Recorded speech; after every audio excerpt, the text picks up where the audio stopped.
guys, and welcome back to the final episode in this podcast series, The Money Questions. This is the last episode in the series, and today we have Ben Peck joining us. Hi, mate. How are you doing? Oh, yeah, not too bad. Thanks, mate. How are you? Yeah, not too bad. Thank you. Thank you for coming on. So my first question is, how do we know each other? Because it's a very interesting story. Yeah, definitely. That's an odd one. So we both have girlfriends, very luckily. And both of those girlfriends live together at university and have done for 3 years. So yeah, 3 years I've known you now. So occasionally see you when I visit, but very rare. But yeah, just become decent pals over the time. We occasionally bump into each other in Bristol. So actually, if you don't mind me saying, when I started this channel, you actually reached out and said, can we have a chat about money?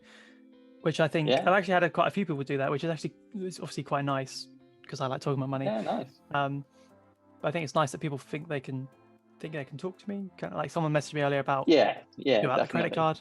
I keep having to say what I say is not financial advice, so please don't sue me when you lose your money. Because that's the last thing I want. When it happens. Yeah. I actually had my friend text me this morning and be like, "Are you going to buy GameStop today?" Because with the whole GameStop thing, when it went up and then went down again, and it's gone up again this morning because something to do with regulation. And I was like, no, I'm not going to buy it because it's a bit risky. Risky, yeah. There's always the risk, and you got to consider the risk management. And not qualified financial advisor. No, just definitely not. So, what are you up to at the moment?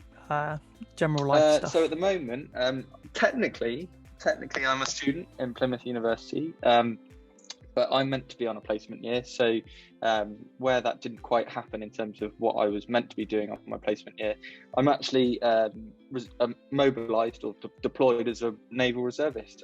So I am basically in the Navy full time for a set period at the moment. And I'm working on UK operations to do with helping the fight against COVID and all sorts of problems at the moment. So I help plan operations. You see it in the news a lot at the moment. The army are vaccinating or they're testing here. So I help plan all of that. It's interesting, especially as a student on my gap year. Yeah. I mean, I think you're probably one of the most what's the word? For a student, getting the biggest salary, because most students don't get a salary realistically. But if you're working full time, I've definitely been. So like COVID is a horrible situation, but in a weird way, it's worked out kind of well for me in terms of just getting into a sort of stable salary as it is. It's been good. It's been weird for me because I would never have probably started this channel podcast if it wasn't for COVID. Because anyone who knows me, I like to flit about the places. Like every weekend I'll be going to visit someone different. But now it's caused me to sit in this exact seat with this exact setup. And I thought, why not do it? So I'm actually quite scared to see what's going to happen when things open again. Whether I'm going to have time going outside again. I'll be like, I can't go to the pub. I've got to record a podcast. But obviously, you have to choose. Yeah, definitely. So obviously we had our chat a few weeks ago. But before then, I would never think to bring up money because money's such quite a taboo topic. But obviously after that conversation, I think we both realised that we both know a little bit about money. When would you say? How would you say you became, financially aware type thing? Where did you start learning about it? Yeah, so I'm quite happy to talk about my parents. My parents both have worked for the police majority of their careers, and the police is, it's one of those jobs you sort of chuck yourself into, and so for the most part, they're very, very dedicated workers. But the police never pays well, and I have the absolute most respect for police officers and all the staff aligned within the police. But so it never paid well. So I was never part of a family, I guess, that had loads of money, and I made this mate in primary school, and his dad was like a property investor. Growing up with him, I never really realised, and then he moved house to like this massive place in the countryside. I was like, oh, how does this work? Yeah. And his dad was like, I own close to 50 properties in our local area. Christ, that must be pretty cool. Yeah. Yeah. So that's always made me think like, oh, you know, even just being a landlord would be pretty cool, because it's almost sort of passive income, and just growing up and getting jobs and getting a bit of a salary, you kind of start to figure out, you know, I can do two things with money. I can spend it and have good times, but not be left with anything, or I can use it and grow it and really make it work for itself. So yeah, I guess it's that really weird rich dad poor dad type thing. I was never like majorly close with him, but you sit down and have various conversations, and you see differences in people, even from a young age, just and their approaches to money. So I've always been quite interested in just using my money as best as I can, I guess. Yeah, I think it's, you know, so maybe if you didn't have that friend's dad who was a property investor, maybe you'd be in a different place where you are now, financially, educationally. Potentially.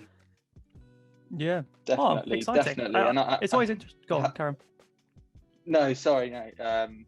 So you know, my uncle as well was a banker in London, so I got to see.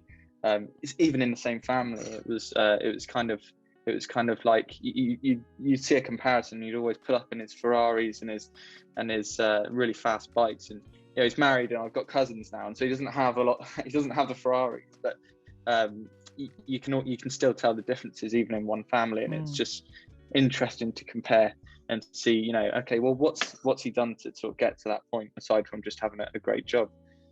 Yeah. So longer term, obviously at the moment you're in the Navy. Long term, do you want to be a landlord driving Ferraris, a banker in the Navy? What do you want to do? Any idea? So like, although I spoke about Ferraris, I would probably never buy one, and I have no aspiration to buy one. I guess my long-term aspiration, I've always been quite keen for the Navy full-time, and it's only by spoof actually that I'm at university and not full-time Navy yet. But by a plethora of reasons I won't go into, but I hope to join the Navy full time once I've finished, and just see where that takes me. It is quite a well structured career path if you want it, but yeah, give it 10 years, I might sort of be thinking differently. So I suppose for me, it's seeing any alternatives I can think of, aside from having that singular income from the Navy. If I was to say, okay, I want to leave the Navy now, but I don't want to be stuck without an income. So yeah, I guess it's thinking ahead, way ahead, in terms of, well, what am I going to do if I retire at age 40 or 35 or whatever. Yeah, is that a goal? You want to retire when you're 35, 40? I don't know yet. I don't know. It depends how much I'll like the Navy. Some people love it. Some people really enjoy it, and I can see that I'm going to enjoy definitely bits of it. Especially being a reservist, you get a good taste. But there is the chance that, you know, I could end up in certain jobs or certain career lines where I might not enjoy it so much for whatever reason. So yeah, I might consider retiring early. Would you if you retired, let's say, from the Navy, would you then fully retire if you had the other incomes in the background, or would you get bored? Would you want to do something else? Yeah, I would definitely get bored. Absolutely, no doubt. So I've had this in times, especially when COVID started, and I'd finished last year of university, my second year, and I had about 2 months where I didn't have a job. I was just loafing around home, playing video games, quite bored. And so I was like, I have to get a job because I'm not doing anything. And while I wasn't, you know, financially struggling, I just need something for my mind to do, I think. So yeah, I'd definitely be looking at doing something, whether that's starting my own business or going back to work outside of the Navy. I'm not sure, but yeah, I would definitely still like to do bits and pieces of work for sure. Yeah, well, we'll see. Post-retirement, retirement. Yeah. So you're going to travel the world with the Navy, then come back and then do stuff in the UK. Yeah, that's it. Get the taxpayer to pay. Well, yeah, I'm sure you have to do some work though when you're in these exotic places. Yeah, just a little bit. Little bit. So I think we mentioned briefly. You said you want to put your money to work rather than, you know, saving the money. But in terms of like currently, because obviously you can't really spend a lot at the moment because of Corona and things like that. Do you reckon at the moment you're more of a saver or a spender? Like when you get a paycheck, do you like to go buy a fancy, like, something expensive, or do you like to save? Yeah. So at the moment I am absolutely a saver, which is great. I think a lot of people probably are at the moment at this point in time, in this sort of last year we've had, because as you say, you can't really go out and spend it. And it's only sort of been, I think since I started university, I've been conscious that I could actually end up spending a lot of money here, despite the fact I've got one job or two jobs, or at one point I had three jobs. I was like, I could be spending all this money and I could quite easily end up in debt or in the minuses of the bank account. And my first year was definitely an example of that for me, because first year, great, you know, you're out partying all the time, you're drinking, like for me, I was exploring cooking, so I was like expensive ingredients all the time. And I'd end up and I'd sort of look at my bank statement and be like in the minus. I'd be like, I can't keep doing this, because if I carry this on into life, you know, I'm going to end up with virtually no money. So yeah, for me, ever since sort of first year, it's been a case of working quite a lot, but saving what I can, and trying to just live as cheap as possible. Well, at least you had that realization now, rather than 40 years down the line when you're £20,000 in debt. Absolutely. I've got pals, and while they're great pals, I can see what like non-stop spending has done to them, and they're, you know, 3 years in and they're struggling to buy food for the next week. And I'd just rather not be in that position, and I'd rather be comfortable from 1 month to the next. Yeah, well, you touched on people saving at the moment, and I have noticed that because I do drop shipping on the side. I started before Christmas. It was going brilliantly. After Christmas, it's fallen off the face of the earth because everyone is trying to save, because obviously lockdown, they're like, oh, I don't know what's going to happen. So, mate, it's fallen off a cliff. But I'm hoping when people start going back out in the real world, that it'll pick up. Otherwise, might have to move away from that business idea. But it's one to try. It is one to try. You don't know until you've tried. Exactly. At the moment, are you into investing at all, or is it kind of all sat in the savings, or are you thinking about investments here and there and everywhere? Yeah, so when I talked to one of my friends about this podcast, they were like, oh, don't ever talk about what you do, because, you know, like someone could come after you or something. I was like, that's ridiculous. You know, I think having these conversations about what you do with your money is probably better. You know, it's so yes, I'm quite into my investing, and there's several different ways I've done it. I've always thought, well, I need to make my money grow. And so yeah, about a year ago, I just bought a couple of shares at the beginning of like the first lockdown. So I was like, oh, this like, once lockdown's over, once COVID's over in 6 months, naively, I was like, yeah, these are going to go way up. Like, surely this can't go wrong. And so I just recently sold them, and I did make some profit. It wasn't amazing, but I made some profit. And then I discovered stocks and shares ISAs, and the power that over, you know, 20, 30 years plus they could have just as a result of compound interest. So yeah, I'm really into my investing, and like to sort of think that my money does bits and pieces of work here and there. Yeah, I think I read a something that says compound interest is the 8th wonder of the world. I don't know what the other 7 are, but I know there's 7. But yeah, I think, like, you know, Warren Buffett, you know, one of the greatest investors of all time. He doubled his net worth in a year because he's so like old, and like that's the power of interest. And I was like, that is amazing. You went from like 40 billion to like 80 billion. I was like, how? I did similar to you. I back in obviously March time last year, I bought things like the cruise companies. I bought National Express, and I'm just checking now. They actually have turned. I'm up 13% on Royal Caribbean, which isn't bad. I'm hoping they'll obviously, you know, fly off when people start getting cruising. But I feel like people don't realize that investing is not that risky. No. So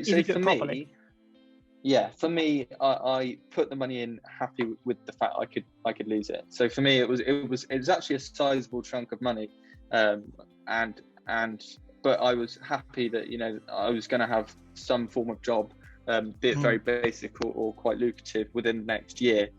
And I'm happy with losing that money completely. If I put it in today and it goes all the way to zero and I lose everything, then that's fine. I've taken that risk.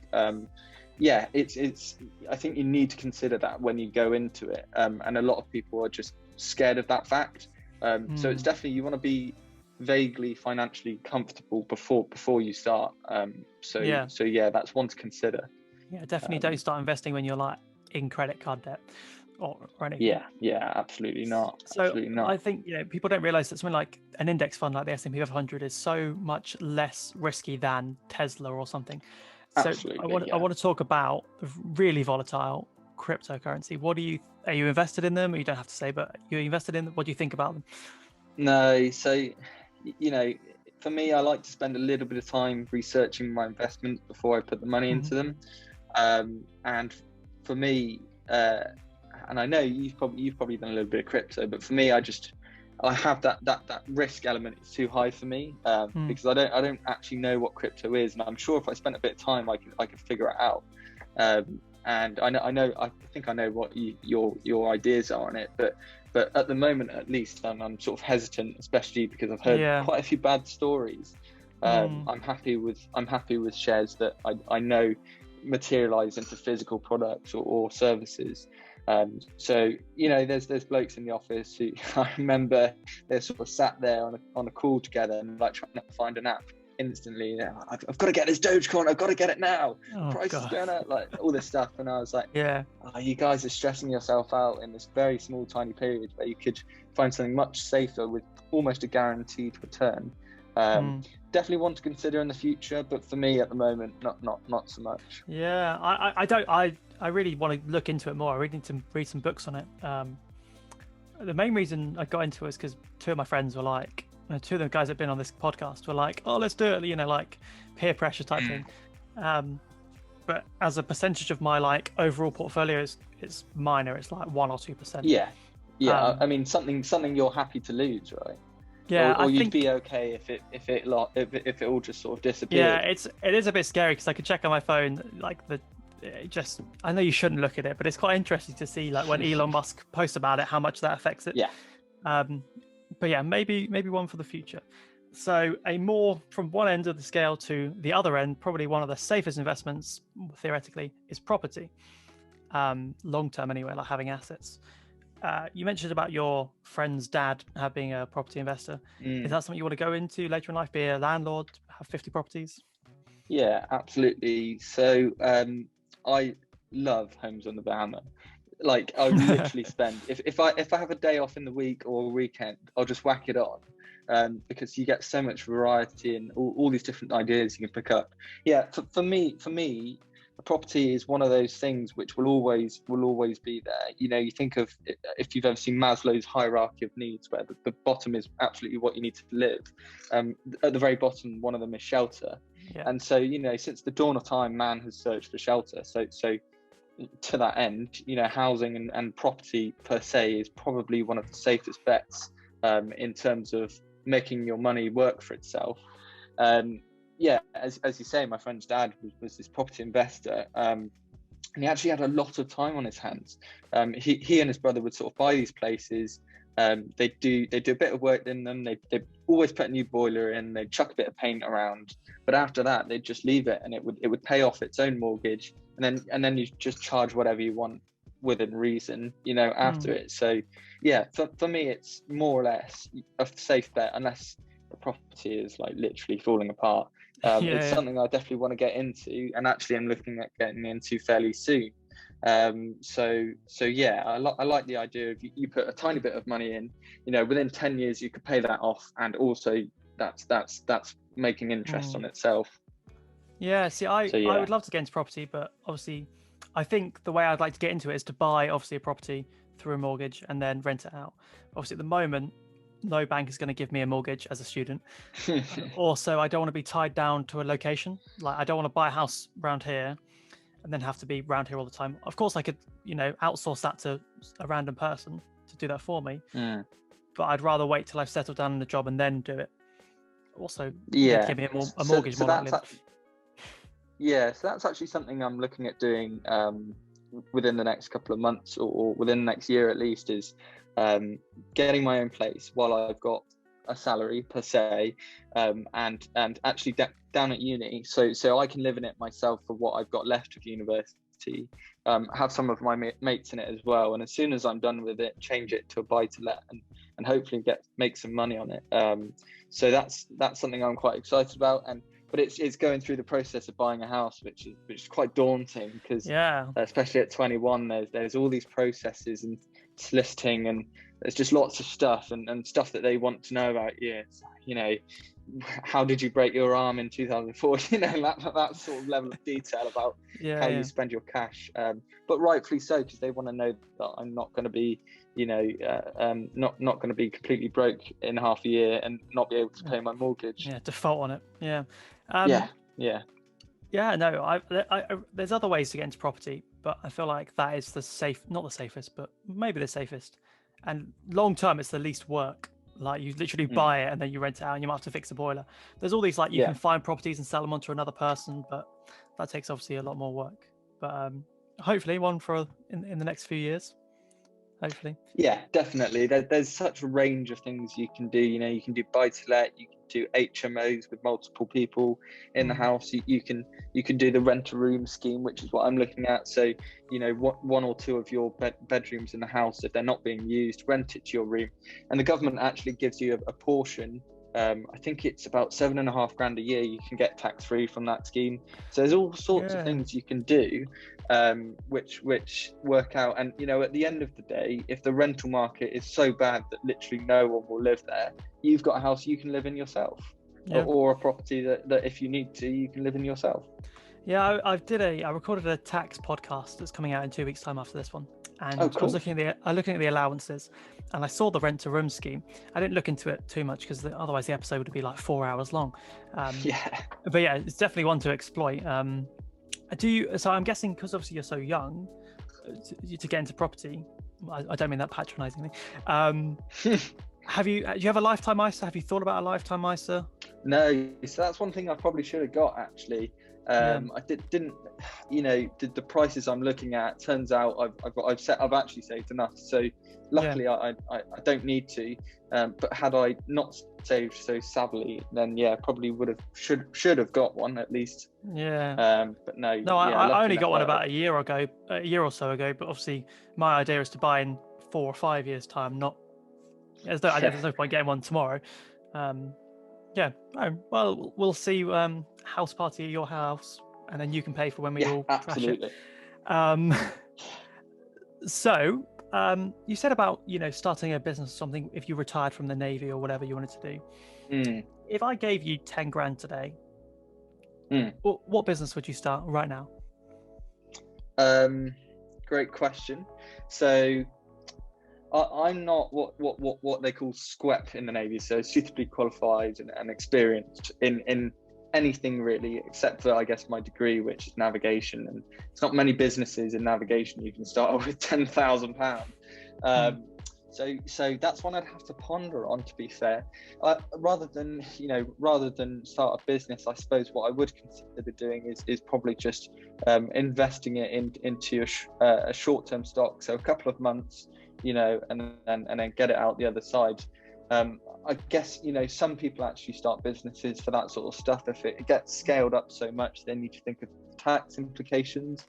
But yeah, for me, you know, I don't know enough about trades. There's nothing that interests you at this specific moment. No. I mean, me property neither, really.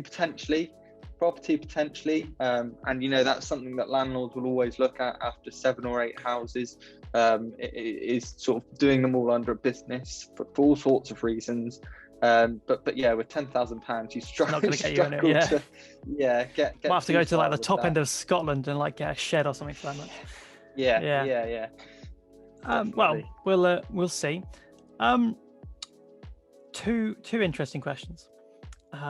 If I gave you the opportunity to go back to when you were 10 for a week, or fast forward to when you're 50 for a week, which would you choose and why? That's really tricky. So, I wouldn't.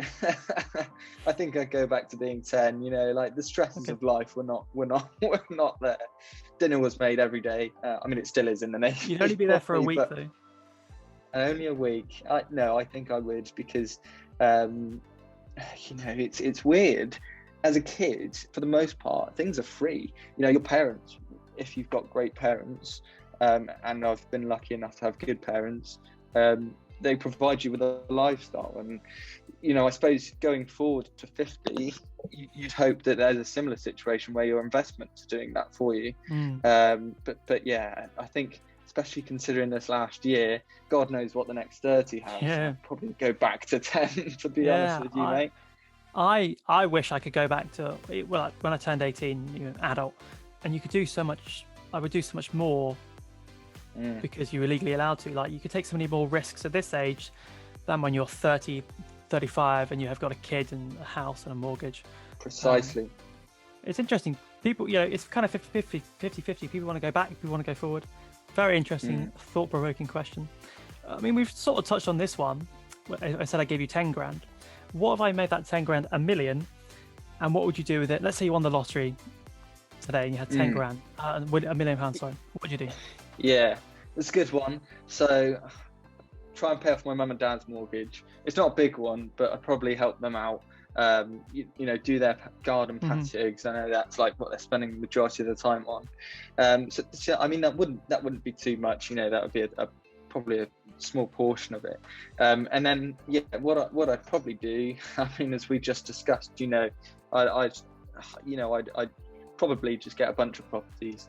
And £1 million, you could set yourself up pretty well. So if you're looking at an average yield of probably 7 or 8% at the moment, that's giving you, sorry if my maths is wrong, probably 80,000 annually.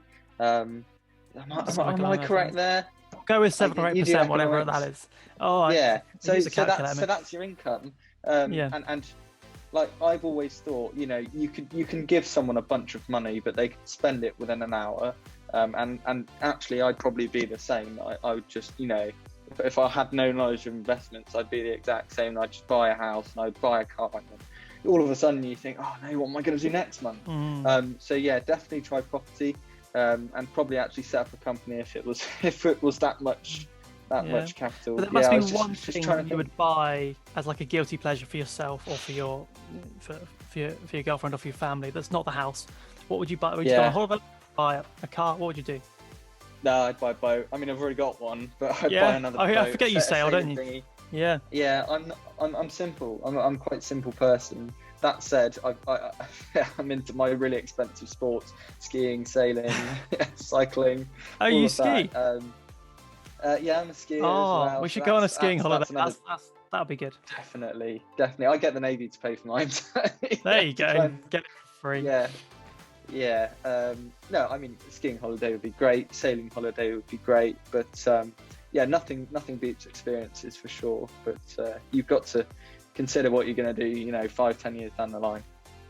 Yeah, I think it's great that you've got that mindset and you're not like a typical 21-year-old still getting pissed going out, Oh, I'm still getting pissed. You know what I mean? And then waking up being like, oh, I'm £80 down and now I'm in the minus. Yeah, absolutely. I think, especially going into my last year, what will be next September, I think I've just got that much more practical mindset of, okay, I can't be doing this night, I can't be doing that night. I'll still have fun, but I'm just not going to leave myself with big holes in the pocket. Yeah, mate. Hopefully. I mean, that's what I hope for. It's a great mentality to have. But thank you ever so much for coming on. The time has absolutely flown by. I don't know how long this is going to be. I think it's like 40 minutes maybe. But yeah, thank you for joining. That wraps up. Thank you for having me.